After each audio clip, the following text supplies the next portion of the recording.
അള്ളാഹു ചിലപ്പോൾ പാപിക്ക് തെറ്റു ചെയ്യുന്ന മനുഷ്യന് സമ്പത്ത് കൊടുക്കും, ആരോഗ്യം കൊടുക്കും, പ്രശസ്തി കൊടുക്കും.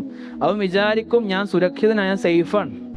പക്ഷെ അവൻ മനസ്സിലാക്കുന്നേ ഇല്ല അത് അള്ളാഹുവിൻ്റെ തൃപ്തിയല്ല എന്നും അള്ളാഹുവിൻ്റെ മുഹല്ലത്താണ് എന്ന് പറഞ്ഞാൽ അവധി മാത്രം.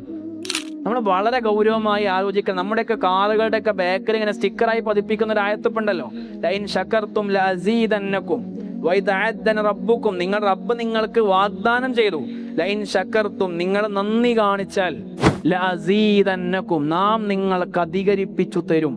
ഈ ആയത്തിൽ കുറച്ച് ആഴത്തിൽ നമ്മൾക്ക് ചിന്തിക്കാൻ പറ്റണം. നമ്മൾ ഗൗരവമായി ചിന്തിക്കുക. ഈ ആയത്ത് വളരെ മനോഹരമായി നമ്മൾ ചിന്തിപ്പിക്കുന്ന ഒരു ഭാഗമുണ്ട്. അള്ളാഹു നമ്മൾക്ക് അനുഗ്രഹങ്ങൾ ഇങ്ങനെ വർദ്ധിപ്പിക്കുന്നുണ്ട്. ശരി, നമ്മളിൽ ശുക്ർ വർദ്ധിക്കുന്നുണ്ടോ എന്ന് ആലോചിക്കുക.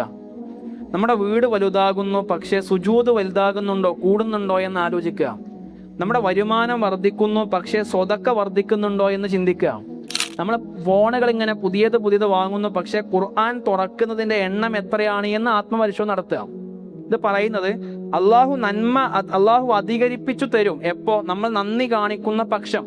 പക്ഷെ നമ്മൾ നന്ദി കാണിക്കുന്നില്ല, അതേ സമയം നമ്മൾക്ക് അനുഗ്രഹങ്ങൾ വർദ്ധിച്ചുകൊണ്ടേ ഇരിക്കുന്നുണ്ടെങ്കിൽ വളരെ ഗൗരവമായി ആലോചിക്കേണ്ടത് അത് അനുഗ്രഹമല്ല, അത് ഇസ്തിദ്റാജാണ് എന്ന തിരിച്ചറിവ് വളരെ ഗൗരവമായി നമ്മൾ ആലോചിക്കണം.